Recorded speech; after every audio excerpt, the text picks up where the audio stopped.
And welcome to another edition of Odyssey House Journals. I'm Trip Mitchell. That's Randall Carlisle. Hello. And our guest, Carl, we're going to get to in just a second. Carl, you are the first one in our new studio. Congratulations. I'm honored. This is big. Do you like it? Yeah, I do.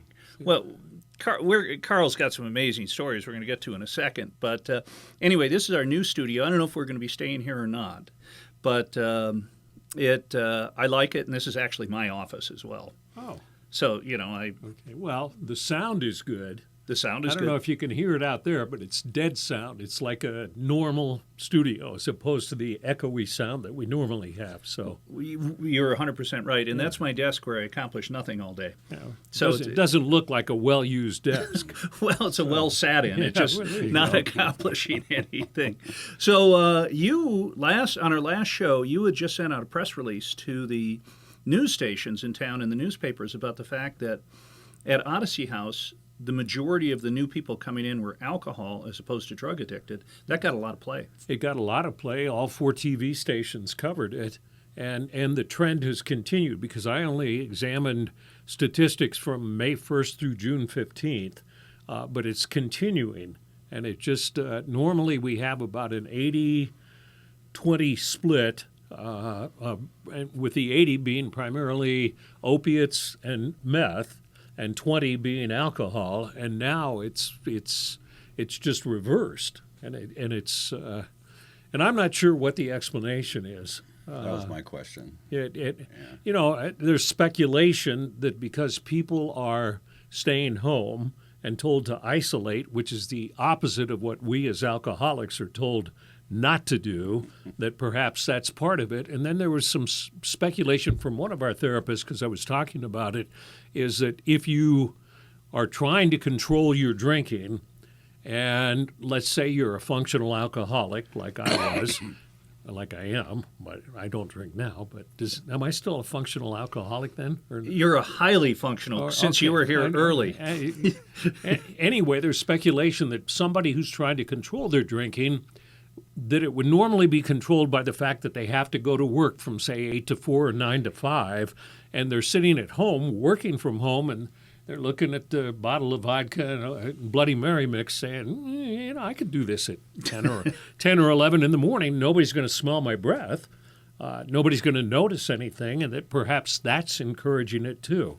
But this is all anecdotal. So it's just the statistics at Odyssey just show that there's a greater number of people coming in to treat their alcohol problems now than there has been in like the last 10 or 15 years. It is a huge switch, and access is the important thing. Well, let's introduce our guests, and then we'll do a little bit of a roundtable. But Carl's been a friend of mine for about 6 months. We go to the same morning meeting up by the U of U on Sundays. And now what's funny is we all sit outdoors. The coffee You mean the big meeting at uni? No. Oh. This is I was at a going to coffee. say, how could you do that outdoors? But This is a coffee shop, and we sit out since the weather has turned. But the coffee shop doesn't open till 9, so people see us sitting outside. They assume the shop's open. They pull up and they bang on the door. But they're very nice to us, and they let us meet there. And it's a lot of good social distancing, but good people. And you've been invited. We would love to have you up, but unfortunately, at 7:30 in the morning on Sundays. On Sunday? Yeah. I mean, I'm up now. I get up at 6 in the morning now. I didn't used to get up till 11 or 12. So it's one of the benefits of sobriety and recovery. Do you wake up in a good mood every morning? Pretty much, because, especially at my age, I'm happy I'm alive. I look around and I go, yeah, okay, this is still my house and I'm still breathing. Thank God. So. That is the one thing about being sober, and I don't know if this is the case with you, Carl, but I wake up in a good mood every morning. I generally do after my 4th cup of coffee. Okay. And I have iced coffee right by the bed. It takes me a little while to get going. So, Carl, you've had a very interesting story. Just to give you a quick thumbnail, out of college at Westminster, he was hired to work for one of the biggest consulting groups, went over to Europe and lived, came back, got a chance. He and his wife, who's a physician, went up to Alaska, and she, if I'm not mistaken, opened 17 different clinics. Correct. And while you were there, you got into being a consultant, and you worked for some amazing people, including Sarah Palin. You had to do it, didn't you? Well, I just wanted to mention her name. I always thought she was pretty attractive, but I thought so too. Yeah, yes. you don't get many great-looking people running for vice president. Not that Joe Biden wasn't a very handsome man when he was running. Talk to us a little bit about your history with alcohol and Sure. how you started and how you get clean. Sure. Early on, I think, generally speaking, a lot of us alcoholics were in our early teens, mid-teens, and I had moved here from Cuba. Cuba? Yeah, that's where I was born. Wow. And my mother was a single mother, way before her time. Had no idea who my father was. And we moved here when I was 6. It's not Fidel. No. Okay, just checking.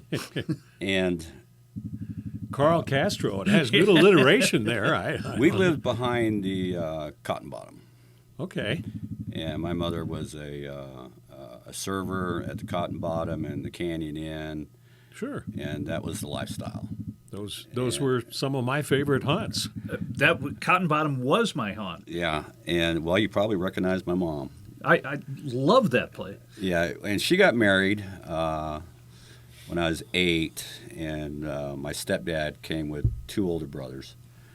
So all of a sudden I had 2 stepbrothers, and then they had 2 kids, and all of a sudden we had 5 boys in the family, and I was the middle child. And one of my older brothers, when I was around 12, he was a little wild, a couple of years older than me, and introduced me to beer. And my dad was my stepdad was a functional alcoholic, and so we started stealing from the cabinet. And I think when it really started, and later on, I'll fast forward, we all, I think as alcoholics, we finally understand why we drank. That's not important at the beginning, but eventually we get around to that. And I drank because it was an antidote to fear. I was afraid of everything. And Like what? girls, self-esteem, my position in my orbit of friends. Was I a good enough athlete? Was I good enough at academics?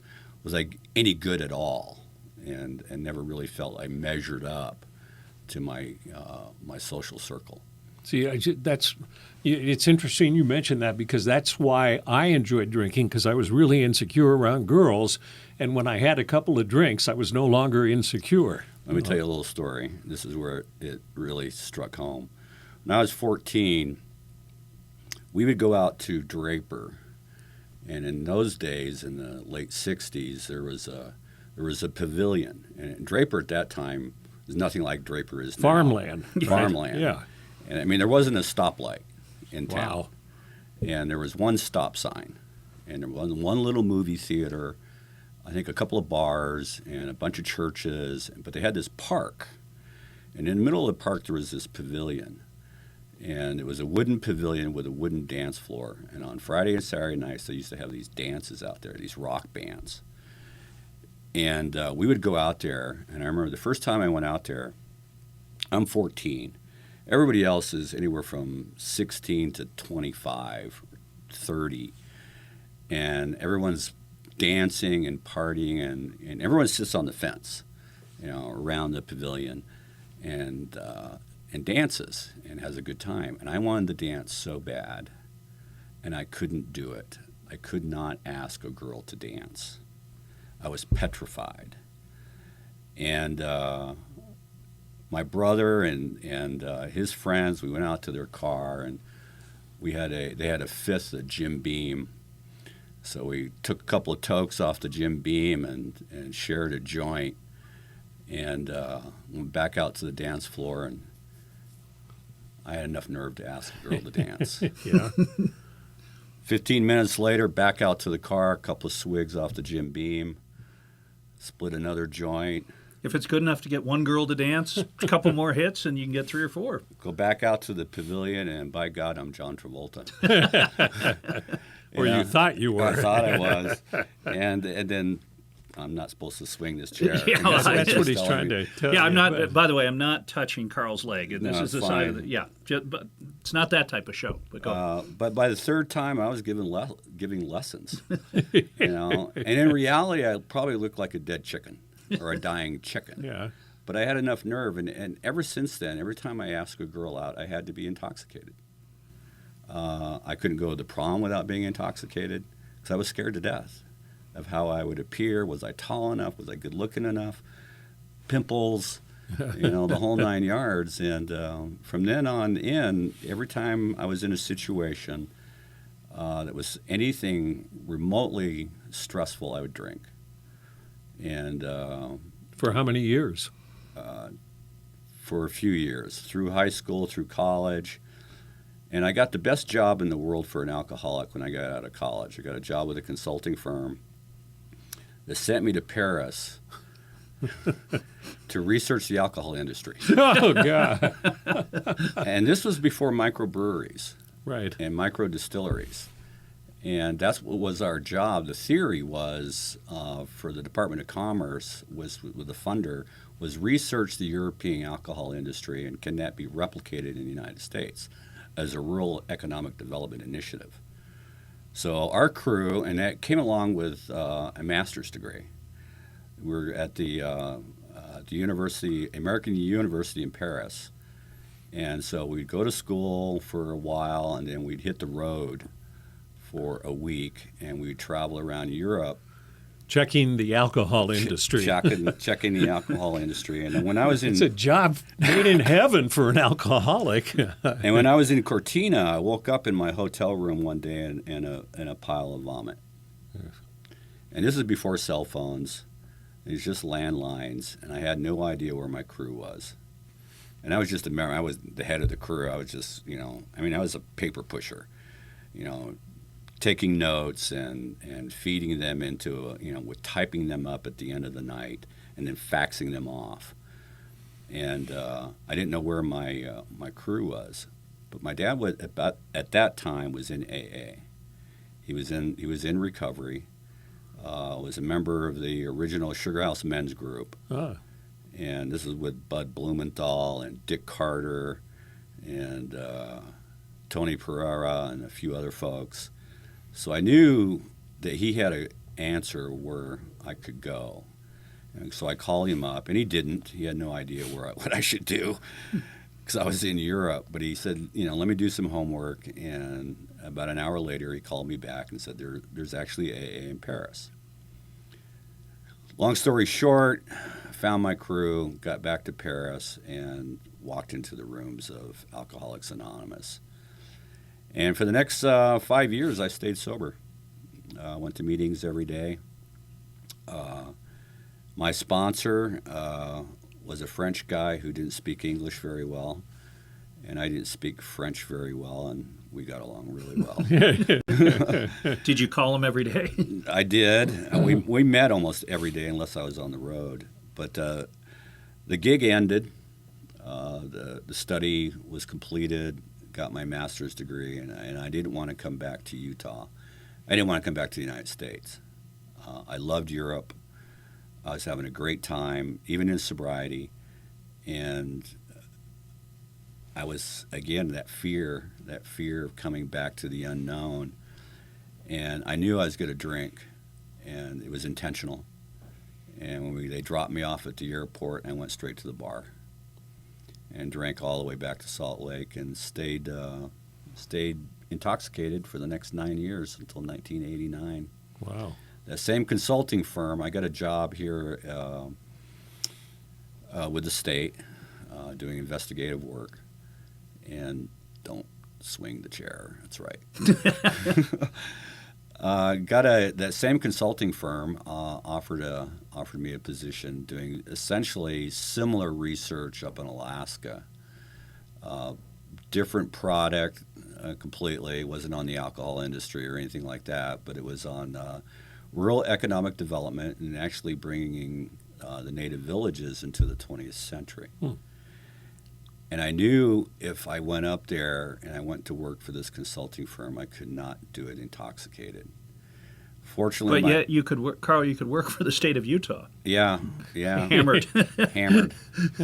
At that time, cocaine was prevalent in this town. In the mid '80s, Right. late '80s, it was everywhere, and law enforcement, lawyers, doctors, Yes. everybody Yes. was using it. It was almost this accepted white-collar drug that no one was really going to bust you for. And but when I got that phone call from the consulting company, I knew I had to. And I knew where to go. So I jumped into AA. I mean, I knew I was an alcoholic. Didn't care I was an alcoholic. And I thought I was probably going to die in my 40s, Wow. and didn't care because it was alleviating that fear. And I was a high-performing alcoholic. I could. So was Randall. So was Randall. Yeah. Yeah, I could do my Yeah. work. Same here. I could get up. Carried a little vial of Visine in my pocket to get out the red, and a lot of mouthwash and gum and stuff like that. Nose spray. Nose spray. And so I went up to Alaska. I got sober and been in sobriety ever since. Since August 4th, 1989. Well, what's interesting about your story, and kind of the misnomer, is that you have to hit bottom before you can get into recovery and make it stick. But in your case, you didn't hit bottom. You knew you were functioning. You could have gone on that way. Your liver wouldn't have been happy. But you made a determination that getting this job, going to Alaska, forced a change, and you didn't have to hit bottom. You could do it. I did hit bottom, and it was more of an internal work. I knew my integrity. I'd lost my integrity. I lied all the time. 3-day weekends when I should have been, didn't Right. coming in on Monday until noon, not coming in on Monday, leaving early on Friday, still performing, but lying. And my wife didn't trust me. My close friends didn't trust me. My integrity was lost. And that was my bottom. And I knew if I went back to work for this consulting firm, I couldn't do it intoxicated. And the kind of work I was going to be doing, going from native village to native village to native village, to measure where they were in terms of infrastructure and what they needed. Did they want it? And I had to be sober. I couldn't do it intoxicated. Was there an alcohol problem with the indigenous people up there or not? Yes, and there still is. Okay. And it's prevalent everywhere. It's not just the indigenous folks. You can make a lot of money selling alcohol to the indigenous folks in the villages up there because a lot of the villages are dry. So you go to Fairbanks or you go to Anchorage and you buy a fifth of Jim Beam for $23 and you can sell it for $200 in a Wow. village. So you can peddle. Our next business. Yeah, I was going to say. Will you send us a list of villages? Yeah, but recovery's been very good to me. The first 10 years I was in recovery, I think I did it incorrectly. I mean, I stayed sober, but again, I was feeding my ego. I was like Mr. Recovery my first 10 years. Wanted to chair every meeting, wanted to be the secretary, GSR, a delegate to a national convention, delegate to an international convention, and after about 10 years of this, I realized I didn't have any sponsees, folks that I was mentoring, but I was doing really good work. Oh, yeah. And what it was all about me. Yeah, I was going to say. It was Yeah, really all about yeah. me. It was what I was doing the same thing I was doing when I was drinking. I was padding my resume. I was making it look. I was looking good, and I did some good work. I got to work with Representative Kennedy on the 2008 Parity Act, which brought the insurance carriers up to speed for funding folks that needed to be in recovery. and it needed to be at a treatment center because prior to that, the insurance rates were really poor, Yeah. if you had it at all. And Representative Kennedy and some of the other people in the Senate, his dad, of course, was very influential in that legislation. So there were some good things done, but that wasn't my motive. My motive was, look at me. And it was really funny because working as a delegate, I wanted to move to New York City and work for AA and be influential and hang out in D.C. and again, it was all about me. And one day I realized it. I think in 1999, 2000, and I stopped doing all that. I just let it go. I rarely chair a meeting anymore.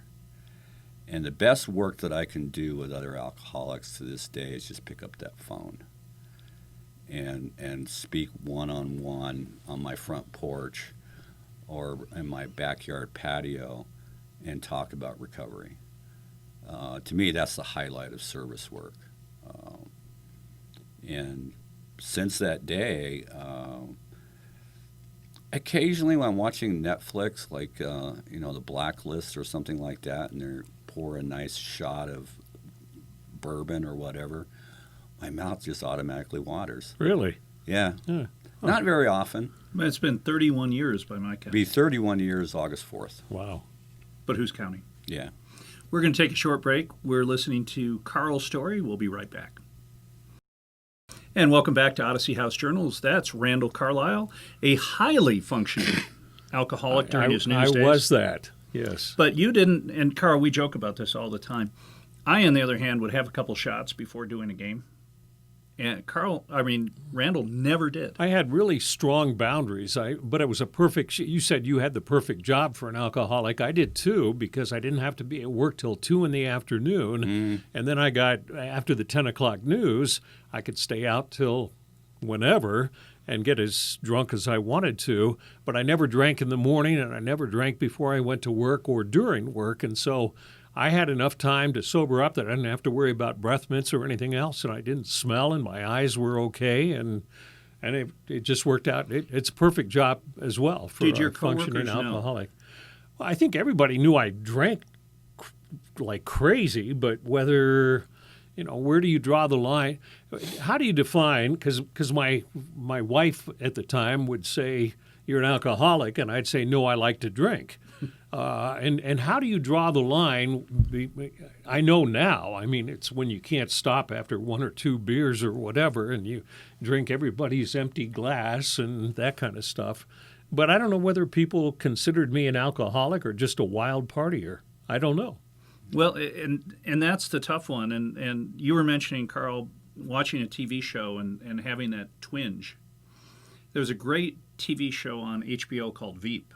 And at one point, they're about to have a drink, and one of the characters, a consultant to Julia Louis-Dreyfus, looks at the drink, looks at his watch, and says it's 9 a.m. somewhere. Yeah, pounds. yeah. And it's funny how we alcoholics can come up with excuses to make anything happen. But, you can make a strong argument that if you're doing the news stone cold sober every day, you don't have a problem.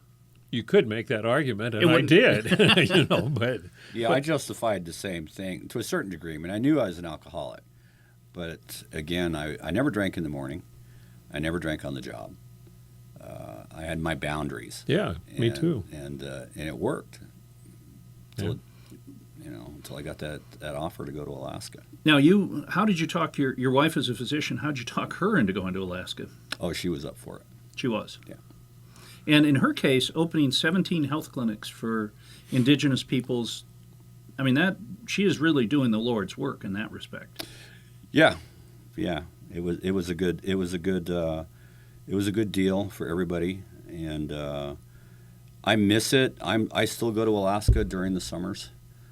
I'm a professional ski bum now, so I spend my winters here and I spend my summers in Alaska, except for this summer. I started working. I'm retired, but I took on a position in Denali National Park. Oh, beautiful place. Yeah, it is. And because of COVID-19, I couldn't go up this summer, so I'm stuck here trying to figure out what to do with my summer. Can't ski right now. No, which is really good though, because on the 24th, 25th, and 26th of July, there's a group of us, 12 of us, are going down to Schofield Reservoir, and we're going to go through the traditions for 3 days Wow. intensively.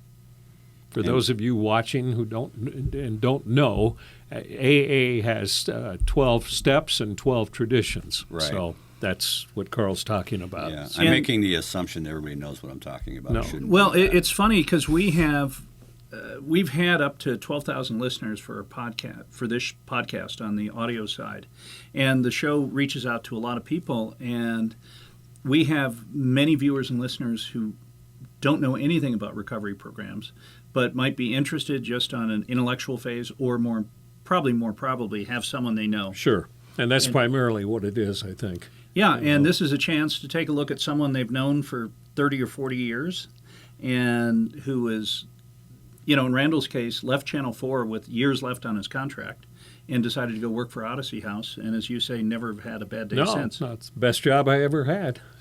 And in my case, this is one small way that I can give back, because AA is really a function of everyone who's part of it giving back and trying to help, and it can be a small thing, it can be a large thing. And in your case, your best sobriety was when you've become a sponsor to people? Not necessarily a sponsor. I call it, I don't like the word sponsor, frankly. I prefer the phrase accountability partner. That sounds very consulting-ish. Yeah, It probably does, does. But I have to be accountable to somebody, and it can't just be a nefarious higher power. It has to be a live person. For me, it has to be someone that I can feel safe with, and I've been very fortunate. I've had the same accountability partner my entire time. We're very good friends. The guy in France? No, Oh. a guy up in Alaska. Okay. And we've been business partners a couple times. Okay. I don't think that's necessary. In fact, I would even, for some people, I'd argue not to go that route. But for us, it worked out real well. And but that one-on-one conversation, if you can get, if the conversation can turn to intimacy, where you're really being honest with one another and being open, to me, that's the highest form of working in recovery. Rigorous honesty. Yeah. Yeah. Well, speaking of rigorous honesty, we have hit our time. Let's give out the number to call if you want to get a hold of someone at Odyssey House. Yeah, not necessarily to come into Odyssey, but if you have any questions about someone you know or love who's an addict or yourself, 801-322-3222. And again, call that number, and the people there will give you advice. There are so many people in the state of Utah that literally are working to help people get sober, get off drugs, and have an amazing life. Yep. And in Carl's case, you went back out again, which is our term for starting drinking again, and came back in and coming up on 31 years. And it is amazing. And I always feel bad at meetings thinking, what would I have been like if I never had this disease? You never know. Well, and not worth looking back on. 'Cause Exactly, yeah. We have it. Exactly. We Yeah. can step forward. Thanks for watching. I want to thank everyone involved. Lee, who normally spins the dials and does all the magic. Chris helping us out today. Bill at Francis at Comcast, thanks to you. And for everyone watching, we appreciate it, and we'll see you next time. Thanks.